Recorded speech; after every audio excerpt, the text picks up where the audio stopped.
Hello, missionaries. Artie Pingle here from Mission Project Service, back with our tip of the week. And we're at tip number 7, but I'm going to begin with tip 6.5. And remember, last week's tip number 6 was based on relationship, and I focused on the relationship with your bishop. Tip 6.5 would actually be, don't forget, where possible, the relationship with the foundation itself. And for example, I've seen where a number of missionaries, they've received a grant, or they haven't from a grant, but somewhere they had a actually email address from a staff member, from someone who welcomed them or gave them the good news or gave them the bad news.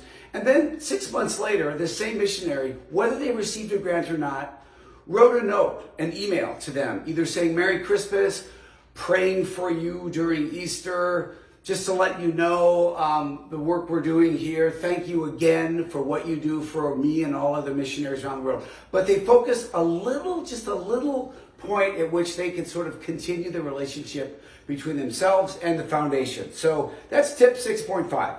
Tip number 7, commitment. What do we mean by commitment? The first thing that I had written down was to reinforce, state, or restate your congregation's commitment to the location your project serves. So you may feel commitment, but how do we convey that sense to the foundation itself? So I wrote down a few things here. Number 1, tell the foundation how long you've been in the country or their location. For some of us, it's been a very long time. For some, maybe not so long. But I think if it has been a long time, nothing speaks to commitment like endurance over time, particularly in dealing in often very difficult situations. So if you've been in the country or the location for a long time, let them know that. Commitment can also be reflected in a real matching of what the project is to your charism. So for example, with the Missionary Oblates, radio stations.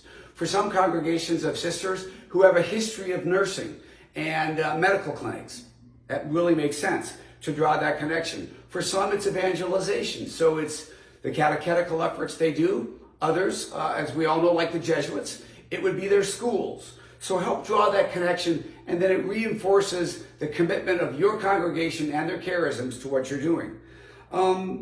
Show them how you've put down roots. That can be expressed in a variety of ways. You may have only been in an area for 3 years, but if you say each year your congregation has added 1 or 2 more sisters, that shows that you're really committed to the area. Also, where possible, talk about vocations.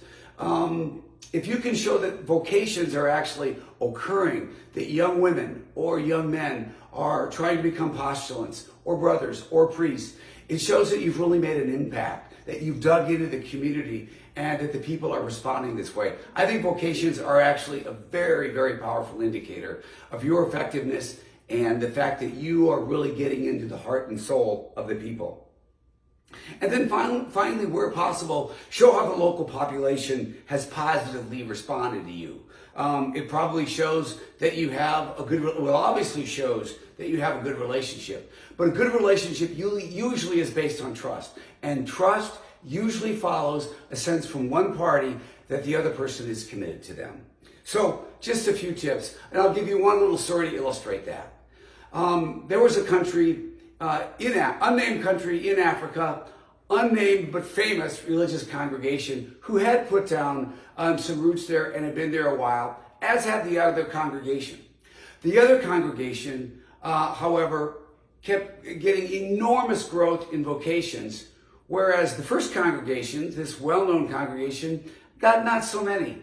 Finally, congregation not so many asked the other congregation, why are all these young men going to your novitiate? So they went and asked the novices themselves. And they said, because you're close to the people, Father. We know that you care about us. You're with us daily. We do know that some of these other congregations do very important work for us, and they care for us. But you are with us, close to the people. So for what it's worth, commitment comes in a variety of ways. That's just one example I wanted to share. Thanks.